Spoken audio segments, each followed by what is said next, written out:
Ya, pemirsa, terdakwa Tifauziah Tiasuma alias Dr. Tifa hari ini kembali menjalani sidang kasus ijazah Jokowi di Pengadilan Negeri Jakarta Timur. Agenda persidangan adalah eksepsi atau tanggapan oleh jaksa penuntut umum. Pembacaan eksepsi ini merupakan tanggapan nota keberatan dari Dr. Tifa yang dibacakan pada persidangan sebelumnya. Dr. Tifa mengajukan eksepsi terhadap surat dakwaan yang dibacakan JPU. Ia menilai objek dakwaan terhadap dirinya dan Roy Suryo keliru. Terkait hal ini, jaksa minta agar majelis hakim menolak seluruh pembelaan Dr. Tifa.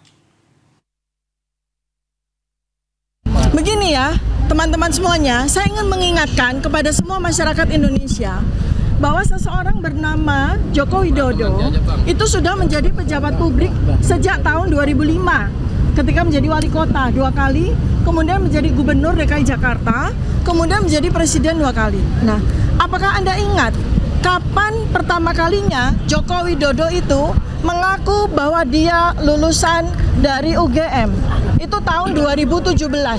Jadi pada waktu beliau itu menjadi wali kota, tidak pernah ada satu kata pun yang menyatakan beliau adalah lulusan UGM, ya.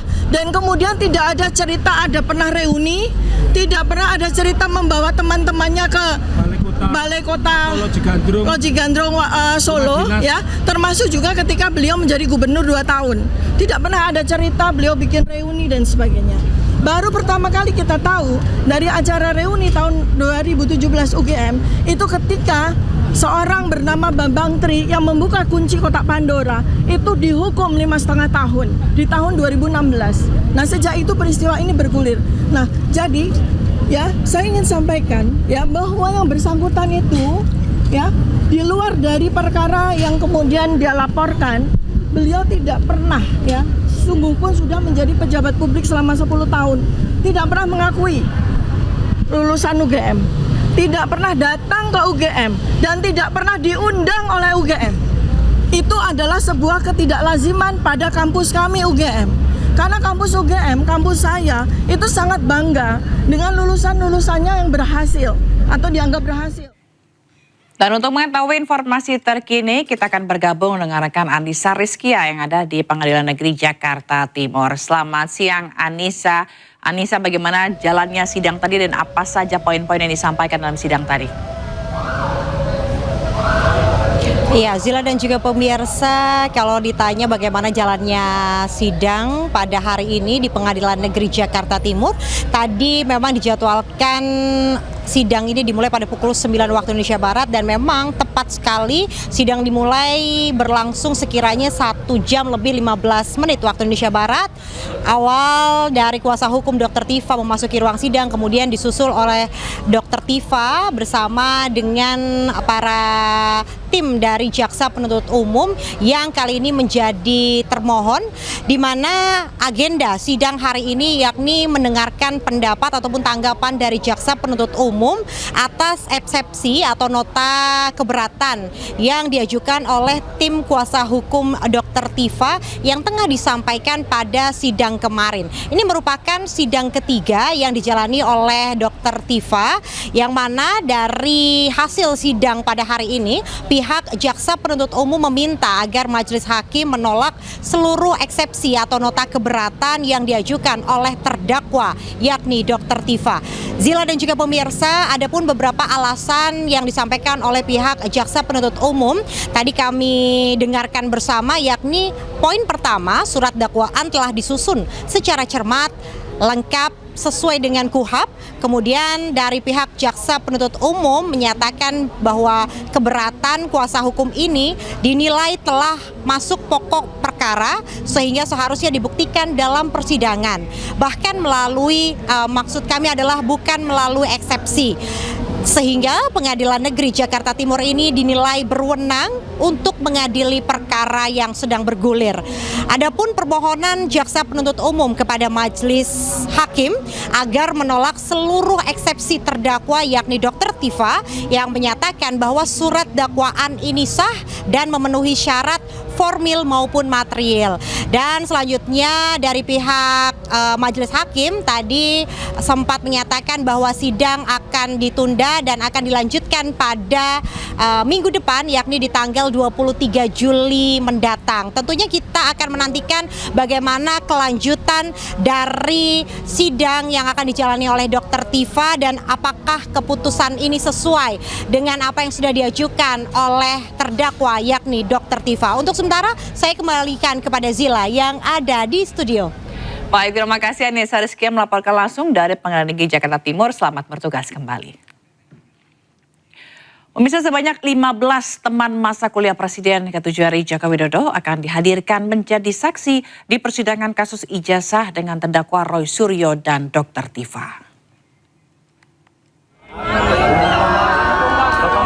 Hal ini diungkap Ketua Umum Peradi Bersatu, Ade Darmawan, saat menyambangi kediaman Presiden ke-7 RI Joko Widodo di kawasan Sumber Solo, Jawa Tengah, Rabu siang.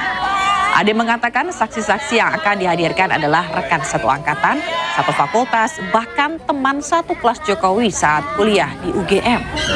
Ade menambahkan para saksi yang akan hadir bukan merupakan perintah Jokowi, melainkan inisiatif dari teman-temannya sendiri. Teman-teman Bapak kompak untuk memberikan keterangan yang lebih kompak. Dan tentunya apa yang diberikan keterangan dari penyidik sampai pengadilan, itulah yang akan kita sampaikan.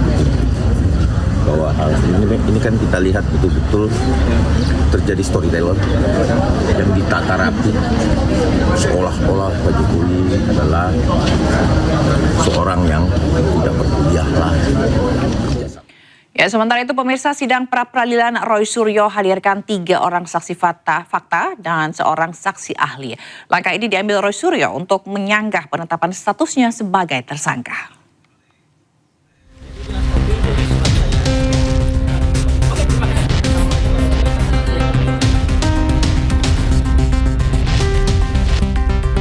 Sidang pra-peradilan kedua Roy Suryo memasuki agenda pembuktian Selasa siang.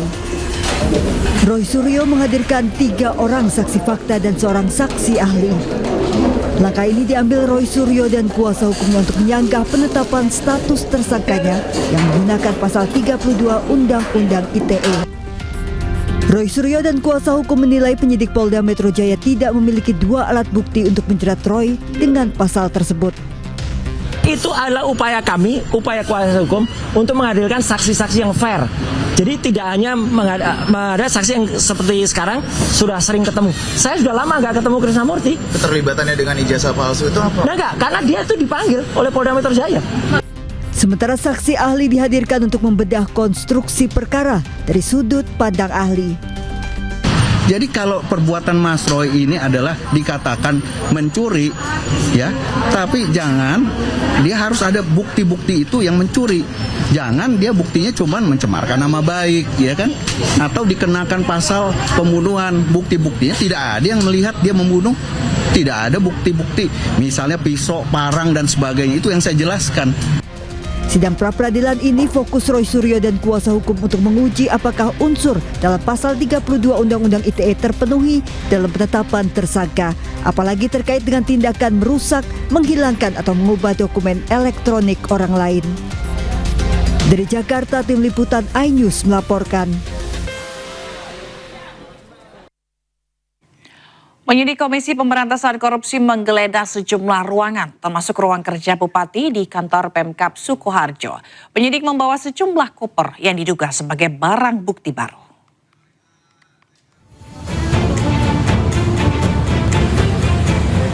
Komisi Pemberantasan Korupsi kembali menggeledah kantor Bupati Sukoharjo dan sejumlah ruangan di lingkungan pemerintah Kabupaten Sukoharjo. Selain kantor Bupati Sukoharjo, penggeledahan juga dilakukan di Gedung Menara Wijaya, Gedung Kantor Dinas Pekerjaan Umum dan Penataan Ruang atau DPUPR, serta Gedung Badan Pengelolaan Keuangan Pendapatan dan Aset Daerah atau BPKAD. KPK mengamankan 3 koper dari penggeledahan ruangan kantor Bupati. KPK juga membuka segel sejumlah lokasi agar bisa mencari tambahan barang bukti. Totalnya ada berapa koper, Pak Aris? Itu saya nggak tahu ya, karena yang saksinya kan beda-beda. Saya stadion di sini. Tapi sepertinya memang mau ke sana itu tadi bawa koper gitu loh. Tapi dapat barang bukti atau enggak kan? Bisa tadi kopernya kosong aja. Dari jam berapa tadi? Tadi 1.05 dengan Pak. Penyegelan sudah lepas Pak, itu sudah bisa digunakan atau? Sudah. Intinya tadi, sudah bisa digunakan. Iya, pesan saya Pak, ini ulang sudah selesai, bisa dibersihkan, bisa digunakan. Penggeledahan ini merupakan penyidikan lanjutan dalam kasus dugaan pemerasan yang dilakukan oleh Bupati Sukoharjo Etik Suryani. Dari Sukoharjo, Jawa Tengah, Dia Sintia, iNews melaporkan.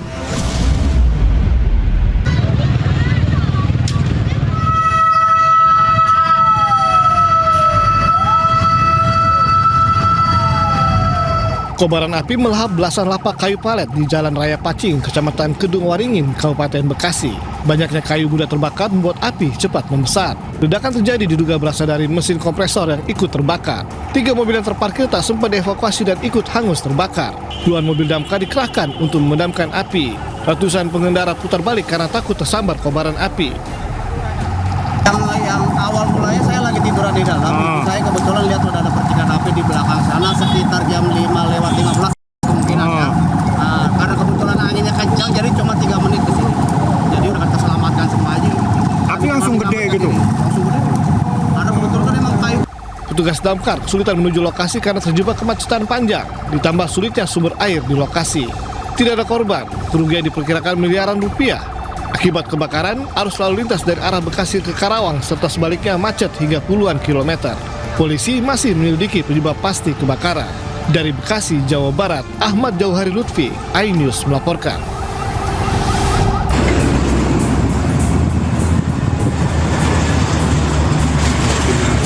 Kobaran api disertai asap membumbung tinggi dari kebakaran ilalang di pinggir tol Jakarta Cikampek, tepatnya berdekatan dengan gerbang tol Bekasi Barat, Kota Bekasi, Jawa Barat pada Rabu sore. Kencangnya angin sempat membuat asap pekat menutup sebagian jarak pandang pengendara yang melintas. Petugas damkar yang tiba di lokasi berjibaku memadamkan api dari ruas tol maupun dari dalam areal pangkalan truk. Api diduga berawal dari sampah kering yang terbakar akibat cuaca panas, lalu merembet ke pangkalan truk dan membakar 3 truk ekspedisi yang terparkir. Adanya tumpukan sampah yang mengering dikarenakan cuaca musim kemarau sehingga mengakibatkan rambatan atau percikan api. Api berhasil padam setelah 2 jam dengan tunjukkan 5 unit mobil pemadam kebakaran. Tidak ada korban dalam kebakaran ini, sementara penyebab pasti kebakaran masih diselidiki polisi. Dari Bekasi, Jawa Barat, Rahmat Hidayat, iNews melaporkan.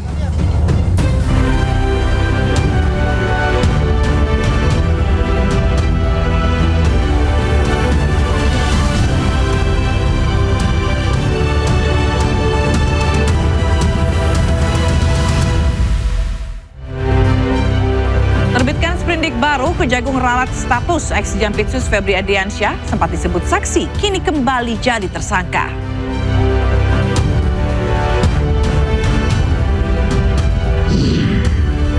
Menteri Pekerjaan Umum Dodi Hanggodo buka sayembara berhadiah umroh untuk buktikan keponakannya jadi komisaris PP.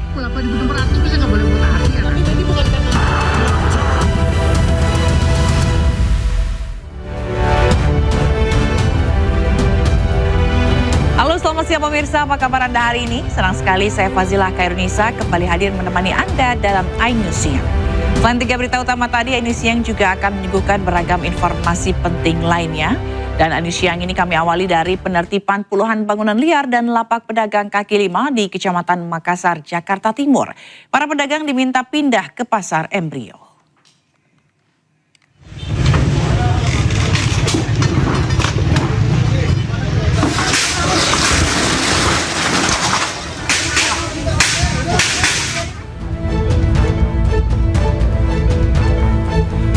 .160 personel gabungan diterjunkan untuk menertibkan 7 bangunan liar dan sejumlah lapak yang digunakan 50 pedagang kaki lima di pinggir Jalan Kerja Bakti, Kecamatan Makassar, Jakarta Timur.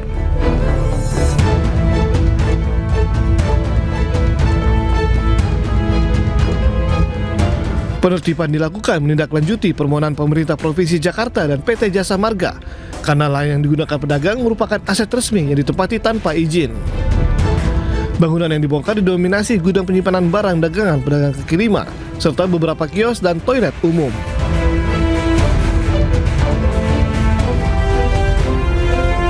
Setelah penertiban, lahan akan dikembalikan sesuai fungsi sebagai jalur hijau atau taman. Para pedagang diminta pindah ke pasar embrio atau lokasi binaan UMKM Makassar. Ini merupakan lokasi yang bukan semestinya dibangun menjadi area berdagang. Lahan milik siapa nih?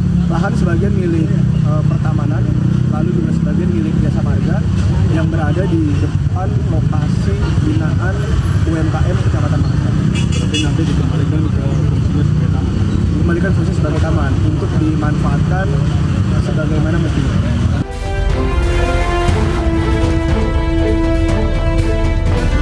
Sementara itu, Kelurahan Makassar juga mendata sekitar 80 bangunan liar lain di wilayah RW 4 yang berdiri di atas aset PT Jasa Marga. Bangunan yang digunakan sebagai hunian dan gudang itu akan menjadi target penertiban setelah proses sosialisasi. Dari Jakarta, Rizky Falufi, iNews melaporkan.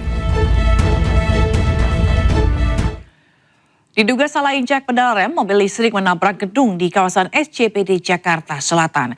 Akibatnya kaca gedung perkantoran hancur.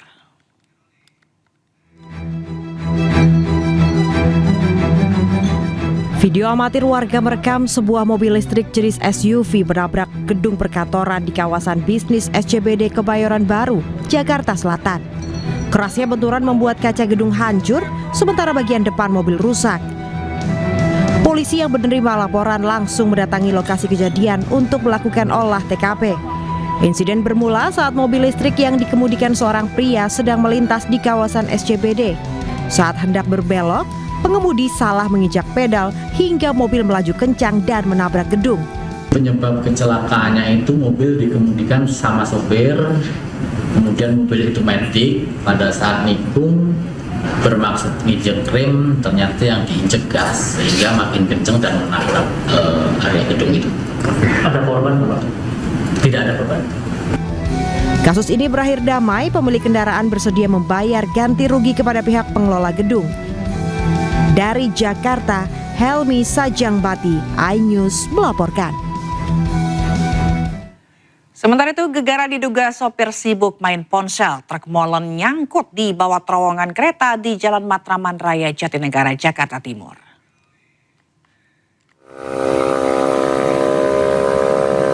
Truk molen bermuatan beton cair nyangkut di terowongan kereta Matraman Raya Jatinegara, Jakarta Timur, Kamis dini hari. Saat kejadian, truk melaju dari Kampung Melayu menuju Salemba. Sopir diduga mengemudi sambil memainkan ponsel. Mobil akhirnya dapat dievakuasi dengan cara mengempiskan seluruh ban truk molen.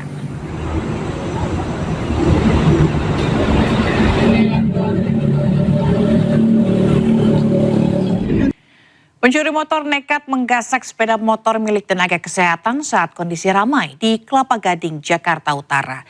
Sementara di Tanah Abang, seorang pencuri motor babak belur usai tertangkap basah warga saat beraksi.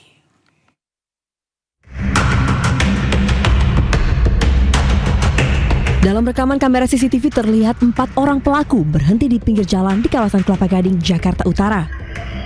Setelah situasi terlihat aman, 1 orang bertugas menjebol rumah kunci sepeda motor milik seorang tenaga kesehatan yang terparkir di pinggir jalan depan rumahnya. Meski kondisi ramai di siang hari, para pelaku tetap nekat melancarkan aksinya. Hanya dalam hitungan detik, sepeda motor berwarna merah berhasil dibawa kabur 4 orang pelaku. Saya pulang kerja kan jam 1 itu terus saya naik ke atas biasanya terus istirahat. Nah terus jam 2, sekitar jam 2 atau lebih lah, saya mau beli es, jus tuh, terus tiba-tiba untungnya nggak ada.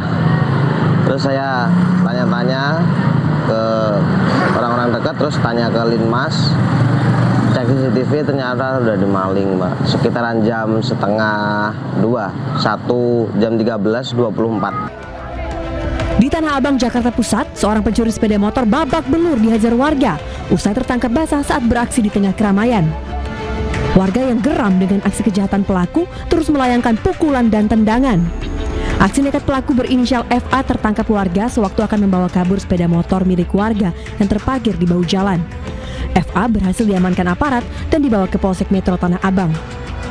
Dari hasil pemeriksaan polisi, FA merupakan pelaku penjamretan yang biasa beraksi di kawasan Tanah Abang. Tim Liputan iNews melaporkan.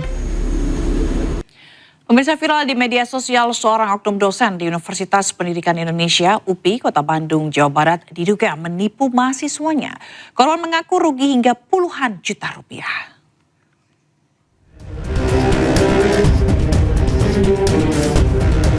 Dalam akun sosial media @pl.bioci menggugah postingan dengan narasi telah menjadi korban penipuan yang diduga dilakukan oleh seorang dosen di Universitas Pendidikan Indonesia atau UPI, Bandung, Jawa Barat.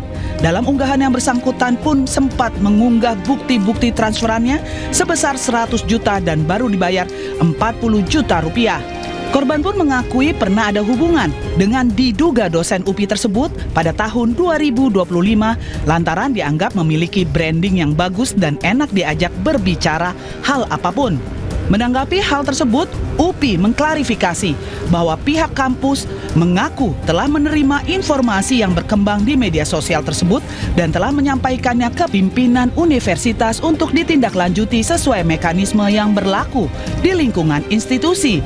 Universitas Pendidikan Indonesia, UPI, berkomitmen menjunjung tinggi prinsip akuntabilitas, transparansi, dan keadilan sekaligus menghormati hak seluruh pihak yang berkaitan dengan perkara. Saat ini, isu itu telah diterima oleh pimpinan dan langsung ditangani oleh Komisi Etik Universitas. Tentu kami akan menjalankan proses ini sesuai dengan prinsip-prinsip keterbukaan, transparansi, dan juga integritas. Untuk itu, saat ini posisi daripada isu ini ada pada Komisi Etik Universitas. Universitas Pendidikan Indonesia akan selalu menjaga lingkungan akademik yang aman, profesional, dan berintegritas. Dari Bandung, Jawa Barat, Ervan David, iNews melaporkan. Pemirsa, usai viral sampah yang menggunung di TPS Rumah Susun Waduk Pluit, Jakarta Utara mulai dibersihkan. Penanganan tumpukan sampah ini ditargetkan rampung dalam waktu 10 hari.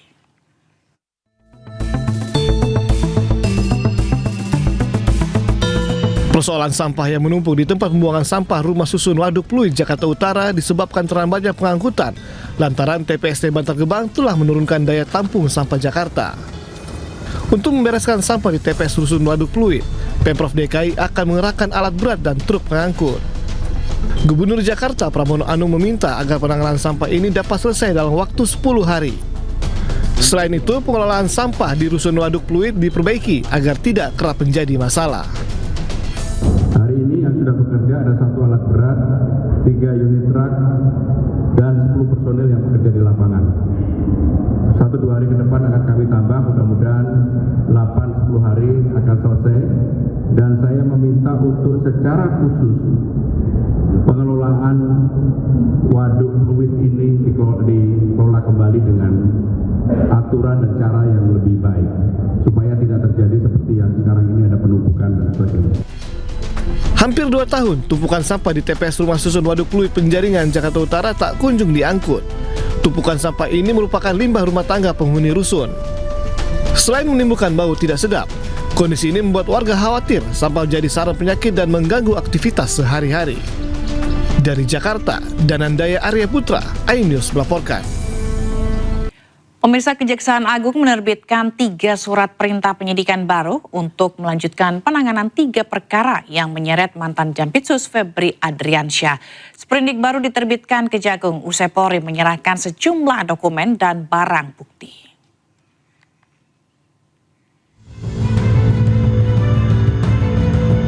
Kepala Pusat Penerangan Hukum Kejaksaan Agung Anang Supriyatna menyatakan penerbitan 3 sprindik dilakukan setelah penyidik Polri menyerahkan dokumen serta barang bukti kepada penyidik Kejagung. Anang juga menegaskan Kejagung tetap akan bersinergi dengan penyidik Polri dalam proses penyidikan lanjutan. Selain itu, KPK juga akan dilibatkan untuk melakukan supervisi.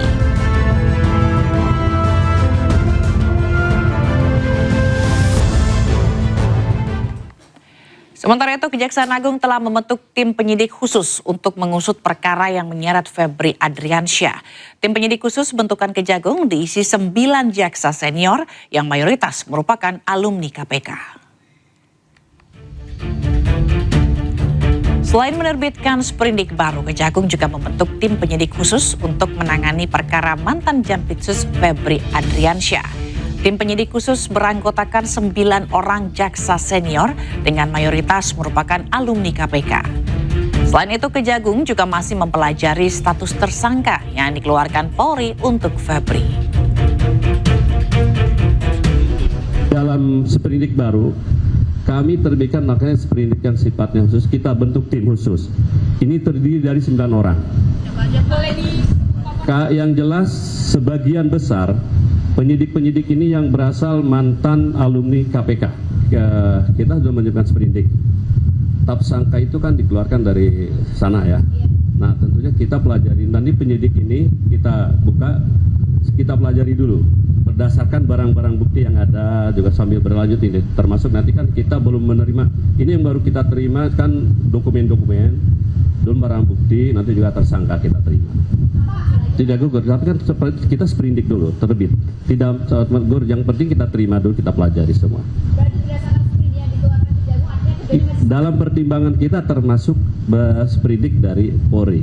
Melihat ini progres yang positif karena Kejagung kemudian dengan segera membentuk tim khusus ya, yang kemudian beranggotakan diantaranya adalah mantan-mantan dari insan KPK ya, khususnya di Jaksa Penuntut Umum. Artinya kami melihat memang kompetensi, pengalaman ketika mereka bertugas di KPK dibutuhkan untuk bisa membantu dalam proses penyidikan perkara tersebut. Kejaksaan Agung kembali menegaskan status ex-Jampitsus Febri Adriansyah masih berstatus tersangka. Hal tersebut meralat pernyataan sebelumnya yang sebut Febri masih sebagai saksi.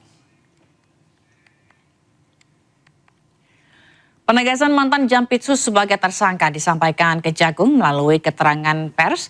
Dalam surat ini, Kapus Penkum Kejagung mengatakan status Febri Adriansyah masih berstatus tersangka.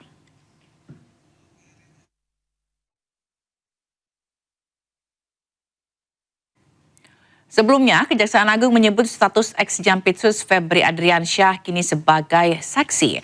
Hal ini setelah Kejaksaan menerbitkan surat perintah penyidikan atau sprindik baru untuk melanjutkan penanganan perkara yang dialihkan dari Polri pada Rabu kemarin. Tidak gugur, tapi kan kita sprindik dulu, terbit. Tidak gugur, yang penting kita terima dulu, kita pelajari semua. Dalam pertimbangan kita termasuk sprindik dari Polri. Orang dan sprindik dari Polri. Bukan. Iya, diantaranya sebut oknum salah satu negara. Terkait perkembangan kasus mantan Jampitsus Febri Adriansyah, selengkapnya kita akan bergabung dengan rekan Yasmin Atania yang berada di Kejaksaan Agung. Selamat siang Yasmin. Yasmin, apa ada info terkini terkait status Febri ini? Ya baik, selamat siang Fazila dan juga pemirsa. Hingga siang hari ini kami belum menerima informasi dari pihak penyidik Kejaksaan Agung terkait dengan agenda akan adanya pemeriksaan ataupun pemanggilan terhadap mantan Jampitsus Febri Adriansyah. Sejauh ini situasi di Gedung Bundar Kejaksaan Agung ini terpantau normal dan juga kondusif, di mana penyidik ini sementara masih melakukan koordinasi dan pendalaman terhadap berkas perkara yang dilimpahkan dari Polri. Fokus penanganan perkara kini berada pada proses penelitian seluruh dokumen penyidikan, termasuk berita acara pemeriksaan, kemudian juga alat bukti dan barang bukti yang sebelumnya ditangani oleh Kortas Tipikor Polri. Dan hasil penelitian ini akan menjadi dasar bagi penyidik Kejaksaan Agung untuk menentukan langkah hukum selanjutnya, termasuk kebutuhan pemeriksaan ulang terhadap para pihak yang terlibat. Nah, dalam menangani perkara ini, Kejaksaan Agung juga telah menunjuk tim khusus yang terdiri dari 9 jaksa penyidik. Kemudian juga dari pihak Kejaksaan Agung juga menegaskan terkait dengan status Febri Adriansyah saat ini masih sebagai tersangka setelah sebelumnya beredar informasi informasi adanya pergantian status menjadi saksi, namun ditegaskan kembali oleh pihak Kejaksaan Agung, status Febri Ardiansyah saat ini adalah tersangka. Dan kami masih menunggu informasi lanjutan dari pihak Kejaksaan Agung kiranya kapan akan dilakukan pemanggilan ataupun pemeriksaan terhadap tersangka mantan Jampitsus Febri Ardiansyah. Fazila. Baik, terima kasih Yasmin Natania melaporkan langsung dari Gedung Kejaksaan Agung. Selamat bertugas kembali. Ya, pemirsa, Jaksa Agung juga telah mengirim surat kepada Presiden Prabowo Subianto terkait usulan nama calon Jampitsus menggantikan Febri Ardiansyah. Mensesnek mengungkapkan bahwa sosok calon Jampitsus adalah Kuntadi yang kini menjabat sebagai Kepala Badan Pemulihan Aset Kejagung.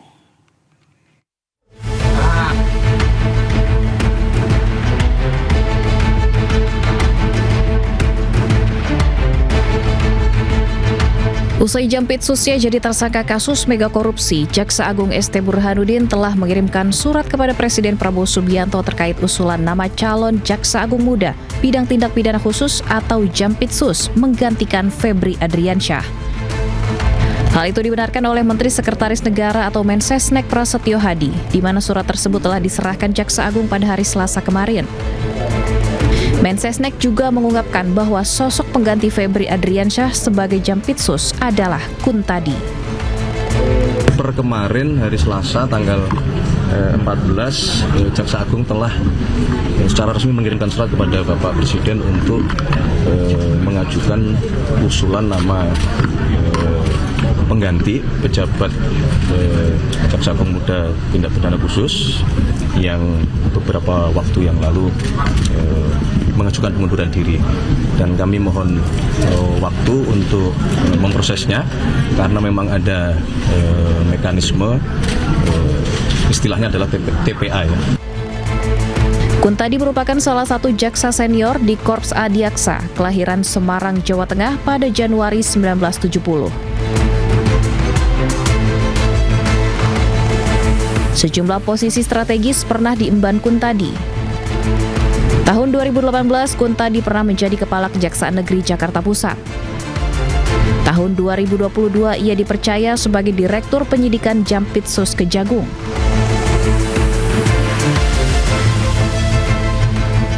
Tahun 2024, Kuntadi dipromosikan sebagai Kepala Kejaksaan Tinggi Lampung dan kemudian dipindahkan sebagai Kepala Kejaksaan Tinggi Jawa Timur. Tahun 2025, Presiden Prabowo menunjuk Kuntadi sebagai Kepala Badan Pemulihan Aset Kejaksaan Agung. Mensesnek juga menambahkan mekanisme tim penilaian akhir mengenai usulan Jampitsus baru bisa dirampungkan pekan ini. Pemerintah akan memprioritaskan proses penilaian itu sehingga bisa segera diumumkan ke masyarakat melalui keputusan Presiden. Pemirsa, waspada pencurian modus pecah kaca mobil di Bekasi. Mobil minibus milik seorang warga yang terparkir di depan barbershop dibobol maling. Uang 10 juta dan 2 ponsel yang ada di dalam mobil raib. CCTV merekam saat 2 pelaku yang mengendarai motor mendekati mobil korban yang terparkir depan salon di Jalan Raya Setia Dharma, Tambun Selatan. 1 pelaku beraksi, 1 pelaku lain memantau situasi dari seberang jalan. Dalam hitungan menit, pelaku memecahkan kaca mobil bagian kanan dan menggasak tas berisi 2 ponsel dan uang 10 juta rupiah. Saat kejadian, korban sedang memotong rambut. Polisi selidiki 2 pelaku pencurian.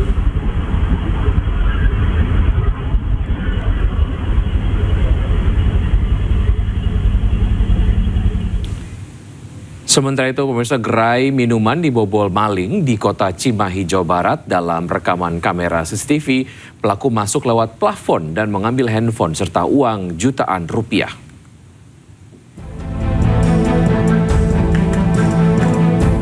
Sebuah kios es krim di Kelurahan Lui Gajah, Cimahi, Jawa Barat dibobol maling. Dalam rekaman kamera pengawas, pelaku masuk lewat atap plafon saat kios sedang tutup. Pelaku pun leluasa beraksi, mengambil ponsel serta uang jutaan rupiah dalam mesin kasir. Kejadian pembobolan di kios es krim ini sudah terjadi 2 kali dengan total kerugian belasan juta rupiah. Pas mau buka gerbang, kok ini maksudnya berantakan gitu, ada plafon turun ke bawah. Kirain ya itu aja. Ada yang jatuh gitu atau aja. apa? Ternyata pas ini nggak ada, curiga masih ada yang maling gitu. Ternyata itu bolong atas plafonnya. Kini, polisi memburu pelaku pencurian yang ciri-cirinya sudah diketahui. Dari Cimahi, Jawa Barat, Yuwono Wahyu, iNews melaporkan.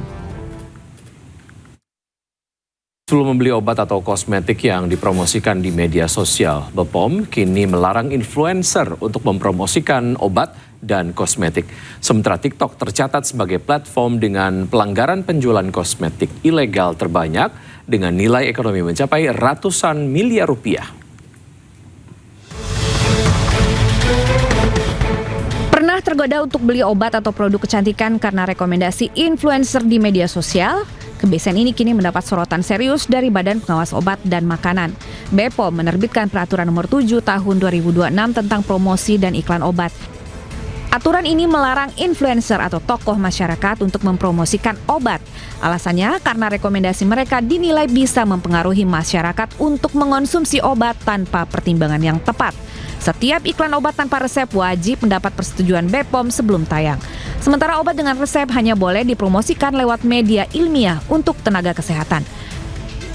BPOM juga melarang pemberian sampel obat gratis, diskon berlebihan hingga transaksi jual beli obat lewat fitur komunikasi dua arah di media sosial. Tidak hanya soal obat, kebiasaan belanja kosmetik secara daring juga patut diwaspadai. BPOM mencatat dari 9.617 tautan penjualan kosmetik yang diawasi pada 11 hingga 22 Mei lalu. Sekitar 94% diantaranya terbukti melanggar ketentuan dengan nilai ekonomi diperkirakan mencapai 260 miliar rupiah. Media sosial TikTok menjadi platform dengan pelanggaran terbanyak, didorong fitur live shopping dan algoritma yang mempercepat penyebaran promosi produk kepada penggunanya. Dari sarana tidak memenuhi ketentuan tersebut ditemukan pelanggaran kosmetik ilegal sebanyak 2.205 item atau 2.127.765 pieces dengan estimasi nilai ekonomi yang mencapai 35,8 miliar. Karena itu, BPOM mengimbau masyarakat untuk lebih teliti sebelum membeli obat maupun kosmetik secara daring, serta memastikan produk yang dibeli memiliki izin edar resmi. Tim Liputan iNews melaporkan. Pemirsa, polisi meringkus 3 pelaku sindikat pembobolan rekening nasabah Bank Jambi dengan kerugian mencapai ratusan miliar rupiah. Pembobolan ribuan nasabah Bank Jambi tersebut melibatkan warga negara asing asal Bulgaria. Sama, tahu nggak dari mana kami? Tahu nggak dari mana? Dari mana? Jambi.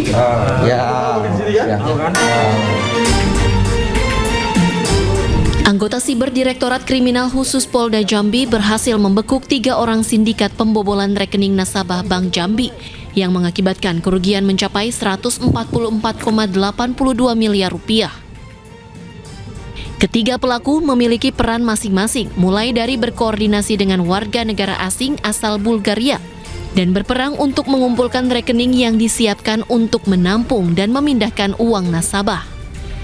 Selain mengamankan 3 pelaku, polisi juga menyita uang tunai belasan miliar rupiah yang telah dipindahkan ke rekening dan akun aset kripto.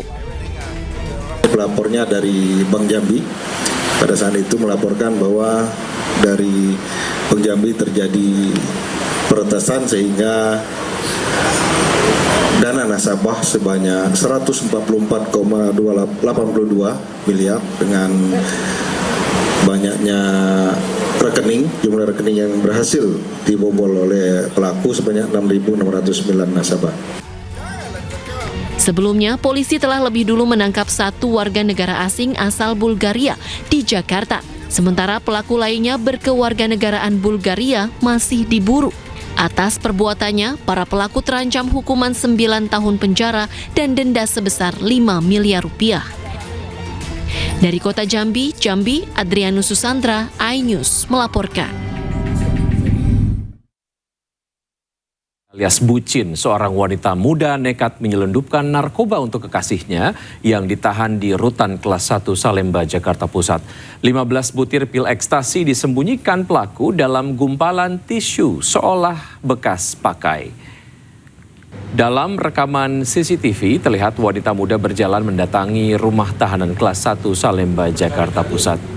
Beberapa pintu pemeriksaan barang bawaan bagi pengunjung telah dilewati dan tinggal melalui pemeriksaan badan atau body checking. Di ruang ini petugas mencurigai gerak-gerik pelaku yang terus menggenggam gumpalan tisu. Setelah diperiksa, di dalam tisu didapati 3 plastik klip diduga berisi narkoba jenis pil ekstasi. Pelaku mengaku menyelundupkan 15 butir pil ekstasi untuk sang kekasih yang mendekam di rutan Salemba karena kasus narkoba.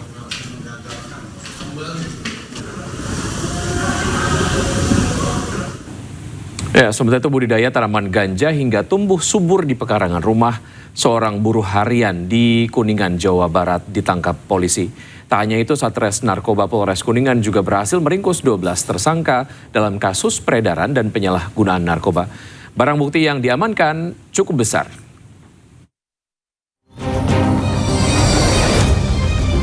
Seorang buruh harian lepas di Kecamatan Cilimus, Kabupaten Kuningan, Jawa Barat, diringkus ke polisi setelah kedapatan membudidayakan tanaman ganja di pekarangan rumah. 2 tanaman ganja yang ditanam di pot bunga itu tumbuh subur. Suhu dingin di kaki Gunung Ciremai tempat tinggalnya itu menjadi alasan tersangka IM sengaja melakukan pembelian bibit ganja secara online untuk ditanam dan dikonsumsi sendiri. Sementara terpisah, jajaran Satres Narkoba Polres Kuningan semakin gencar melakukan patroli narkoba. Dalam 1 bulan terakhir ini, petugas berhasil meringkus 12 tersangka dengan kasus penyalahgunaan narkotika obat-obatan. Selain 2 batang tanaman ganja, barang bukti yang berhasil diamankan cukup besar, diantaranya 90 paket sabu dengan berat 125 gram lebih dan 3.800 lebih butir obat keras terbatas. Adapun modus yang dilakukan para tersangka adalah menggunakan sistem map dan juga COD. Ataupun dari 12 tersangka, kita telah mengamankan 90 paket jenis sabu-sabu dengan berat sebanyak 125,21 gram, di mana bila di pasar gelap narkotika tersebut itu seharga 197.800 sekian, jadi hampir sekitar 200-an juta. Untuk mempertanggungjawabkan perbuatannya, ke-12 tersangka dijerat pasal tentang Undang-Undang Penyalahgunaan Narkoba dengan ancaman hukuman penjara mulai dari 5 tahun hingga 12 tahun penjara. Dari Kuningan, Jawa Barat, Mahardika, iNews melaporkan.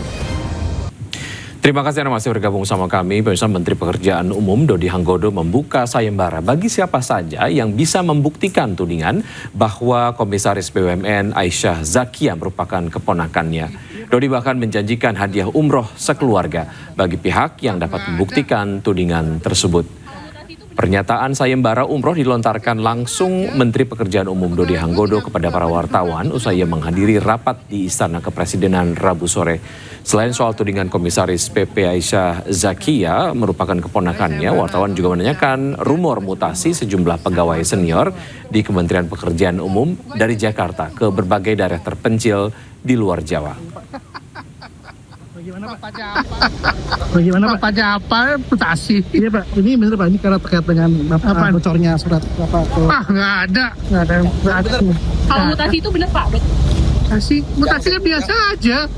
Pegawai gue 38.600 bisa nggak boleh mutasi ya? Tapi berarti bukan karena isu yang surat bocor. Nah, Pak yang komisaris jadi ini ponakan apa Pak? Bukan sayembara. Kalau lu bisa buktikan, gue kasih lu umroh. Keluarga lu semua. Itu bukan ponakan apa Pak? Bukan sayembara tuh, gue kasih waktu sebulan. Berarti bukan ponakan Pak? Ya, lu pikir sendiri dah. Menteri PU Dodi Hanggodo belakangan menjadi sorotan publik. Selain rumor keponakan dan mutasi di kementeriannya, juga beredar soal gambar surat dinas ke Amerika Serikat yang mencantumkan nama istri dan anaknya.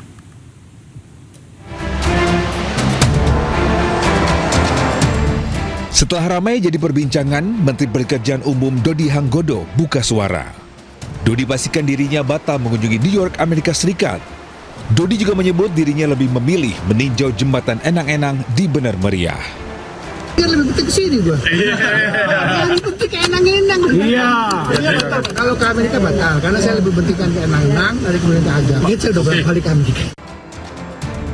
Sebelumnya, gambar surat dinas Kemen PU ke Amerika Serikat yang mencantumkan nama istri dan anak menteri menjadi perhatian publik. Publik menilai keikutsertaan istri dan anak menteri dalam kunjungan dinas menggunakan APBN.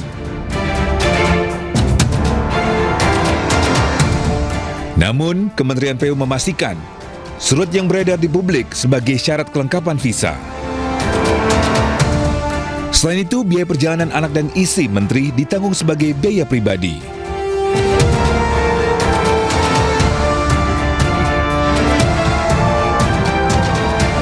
Saat ini Kemenpu masih mencari pihak yang membocorkan berkas perjalanan dinas yang beredar di media sosial. Tim Liputan iNews melaporkan. Kementerian Haji dan Umroh meminta dana sebesar 4 triliun rupiah ke Badan Pengelola Keuangan Haji. Permintaan dilakukan untuk biaya uang muka penyelenggaraan haji tahun 2027 ke Otoritas Arab Saudi. Permintaan dana sebesar 4 triliun rupiah Kementerian Haji dan Umroh ke BPKG diungkapkan Menteri Haji dan Umroh Muhammad Irfan Yusuf saat rapat kerja dengan Komisi 8 DPR RI. Permintaan dana dilakukan untuk pembayaran uang muka penyelenggaraan haji tahun 2027 ke Otoritas Arab Saudi. Pembayaran ini sesuai dengan ketentuan pemerintah Arab Saudi yang membuka pendaftaran mulai 15 Juli hingga 13 Agustus 2026. Selain kewajiban pembayaran juga untuk mempertahankan lokasi tenda jemaah Indonesia di musim haji 1447 Hijriah untuk kembali digunakan untuk musim haji 1448 Hijriah. Jumlahnya 8.800.000 sekian, sekitar Saudi Rial sekitar 4 triliun lebih 7 miliar sekian. Tenggatnya kapan Bapak? Kenapa? Tenggatnya besok dimulai pembayaran. Pola yang dilakukan oleh pemerintah Saudi, pembayaran itu dianggap sebagai bagian kepastian bahwa kita akan ikut mengirim jemaah haji tahun depan. Kalau kita nggak melunasi, kita tidak membayar uang muka, itu dianggap kita mungkin tidak mengirim jamaah haji tahun 2027 sehingga slot tempat-tempat yang sudah kita pakai selama ini akan diberikan kepada negara lain yang demikian juga mungkin ada nanti jika ada slot negara lain yang selama ini kita anggap baik dan di negara lain belum bayar, kita akan menggunakan slot negara lain itu. Pemirsa, dalam waktu dekat masyarakat berpenghasilan rendah tak perlu lagi mengeluarkan uang untuk mengurus sertifikat rumah. Lalu siapa saja warga yang bisa mengurus sertifikat rumah secara gratis? Ini dia liputannya.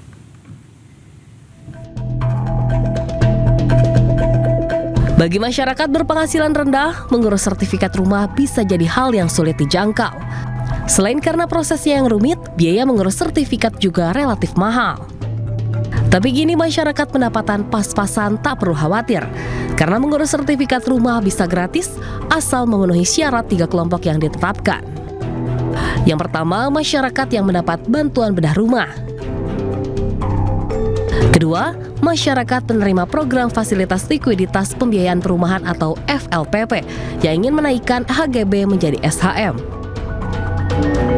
Dan ketiga, kelompok masyarakat berpenghasilan rendah atau MBR yang membangun rumah secara mandiri. Support yang luar biasa dari Menteri ATR BPN bagi rakyat kecil, bagi wong cilik, ya, itu sertifikasi gratis digabungkan nanti dengan program BSPS yaitu bedah rumah. Bagaimana yang bedah rumah itu juga nanti bisa diberikan sertifikasi secara gratis, ya, tentu dipilah-pilah oleh Pak Nusron. Nantinya penentuan kelompok masyarakat berpenghasilan rendah mengacu pada aturan Menteri PKP dan Data Kemensos. Dari Jakarta, Ade Firmansyah, iNews melaporkan. Pemerintah Iran mengundang Presiden Prabowo Subianto kunjungi Teheran. Hal itu disampaikan Ketua MPR Ahmad Muzani setelah pulang dari Iran untuk menghadiri pemakaman Ayatollah Ali Khamenei.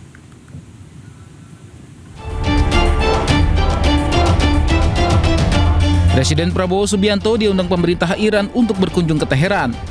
Hal itu disampaikan Ketua MPR Ahmad Muzani saat kemarin berkunjung ke Iran untuk menghadiri pemakaman mantan pemimpin tertinggi Iran, Ayatollah Ali Khamenei.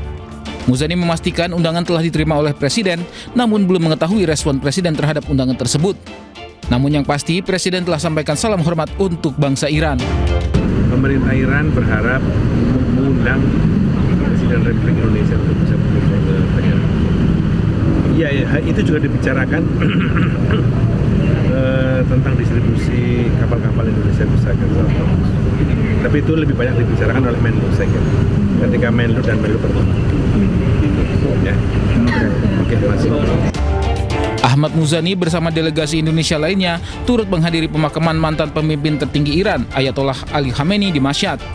Kunjungan delegasi Indonesia disambut oleh penjaga makam suci Imam Reza, Ayatollah Ahmad Marfi. Dalam kesempatan itu, pemerintah Indonesia sampaikan duka cita mendalam atas wafatnya Ayatollah Ali Khamenei yang dicintai rakyat Iran. Pemirsa, Sekretaris Kabinet Tendi Indra Wijaya memberikan semangat kepada Taruna Akademi Militer. Di depan 1.600 taruna, Teddy mengingatkan taruna untuk selalu mengabdi untuk bangsa Indonesia. Maju ke depan sini, jelaskan ke saya arti moto dari Akademi Militer. 1.600 taruna nggak ada yang berani maju? Taruna. Kau push up semua sekarang? Turun 11 kali. 1, 2, 3, 11. Paham salahmu di mana? Oke, duduk. Sekretaris Kabinet Teddy Indra Wijaya memberikan pembekalan selama 3 jam untuk taruna Akademi Militer di Magelang, Jawa Tengah. Di depan 1.600 taruna, Teddy bagikan pengalamannya saat menuntut ilmu. Serkap Teddy mengingatkan taruna Akmil untuk terus mengembangkan diri. Kalau kau udah terlanjur basah, jangan tanggung-tanggung gitu. Kalau kamu sudah hadir, kau jangan sekedar hadir. Pastikan beri warna, berilah warna angkatanmu. Kalau bekerja 100%, kerahkan semua yang kamu punya agar itu berhasil, tapi jalan yang baik. Kemudian ya diikhlasin, sehingga kalau misalkan itu pun gagal, kok nggak nyesal. Karena semua yang udah kamu kerjakan, kamu bisa kerjakan, kamu sudah kerjakan. Tinggal Tuhan yang Maha Besar aja menentukan di mana.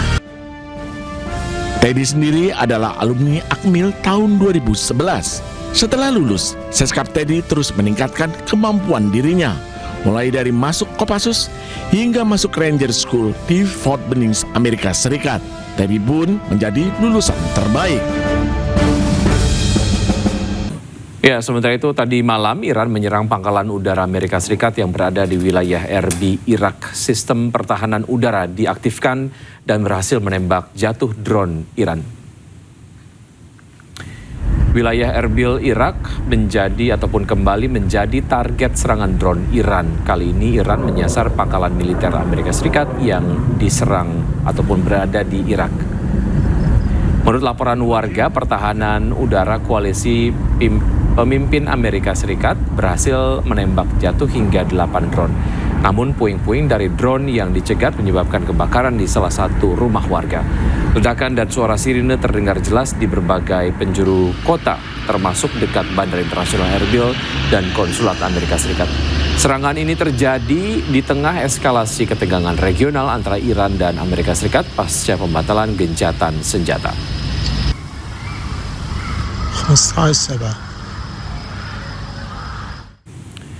IRGC mengklaim telah menyerang situs-situs militer Amerika Serikat di Teluk Persia. Teheran menyatakan serangan baru terhadap kapal perang Amerika Serikat di Teluk Persia. Sebelumnya, CENTCOM melancarkan serangan terhadap sistem pertahanan pantai Iran. Selain itu, lokasi penyimpanan dan peluncuran rudal jelajah di Pulau Thun, Iran juga jadi sasaran serangan udara militer Amerika Serikat.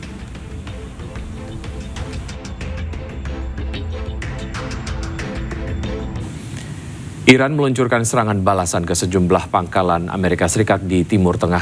Serangan menargetkan situs militer Amerika Serikat di Yordania, Kuwait, Bahrain hingga Qatar.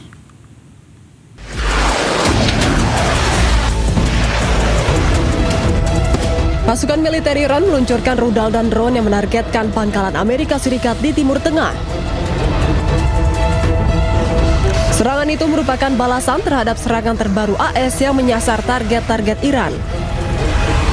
Iran menyerang situs-situs militer AS di Yordania, Kuwait, Bahrain hingga Qatar.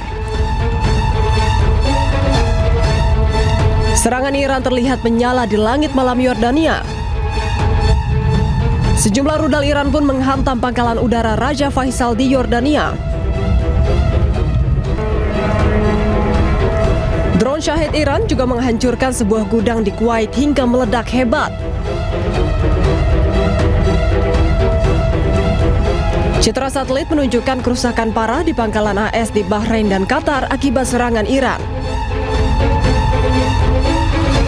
Hingga kini pasukan AS masih terus menyerang Iran hingga Selasa malam.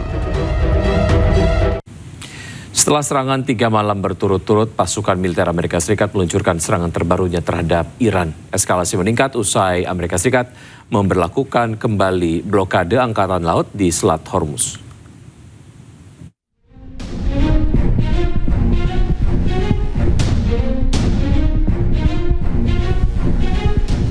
Komando Pusat AS atau CENTCOM mengatakan pada hari Selasa bahwa pasukannya melakukan gelombang serangan lain terhadap Iran.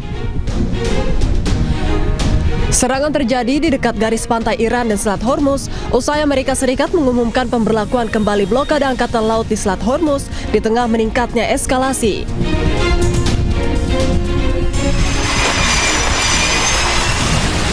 Jet tempur AS terlihat lepas landas dari kapal induk menjelang serangan terhadap target-target Iran.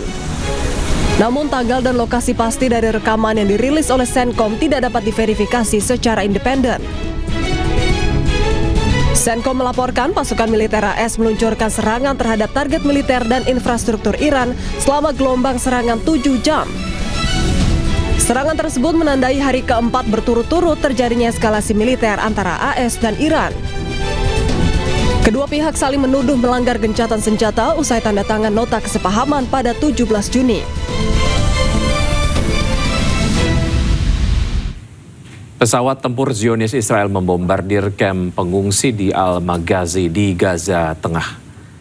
Serangan genosida Israel ini mengakibatkan kerusakan rumah warga Palestina di kamp pengungsi Al-Maghazi di Gaza Tengah. Belum diketahui berapa korban luka maupun syahid akibat aksi genosida Israel di Gaza Palestina ini.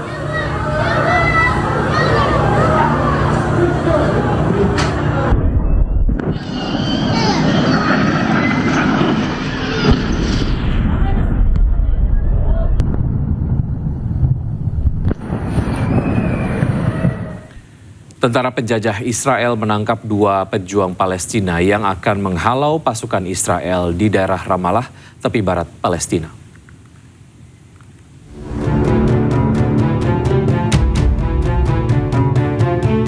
Pasukan teroris Israel menangkap 2 pejuang Palestina yang membuat alat peledak. Pasukan penjajah juga menangkap pemasok senjata bagi pejuang Palestina di sebuah rumah di daerah Ramallah hari Selasa. Zionis IDF mengatakan kedua pejuang memproduksi alat peledak yang digunakan untuk mengusir pasukan penjajah Israel dari tanah Palestina. Pasukan genosida juga menyita sejumlah besar senjata selama penggerebekan. Menurut pemerintah apartheid Israel, ketiga tahanan tersebut dibawa untuk diperiksa lebih lanjut. Sementara itu pasukan penjajah Israel terus menyerang distrik Nabatiyeh, Lebanon Selatan. Teroris ini membakar dan menghancurkan rumah warga.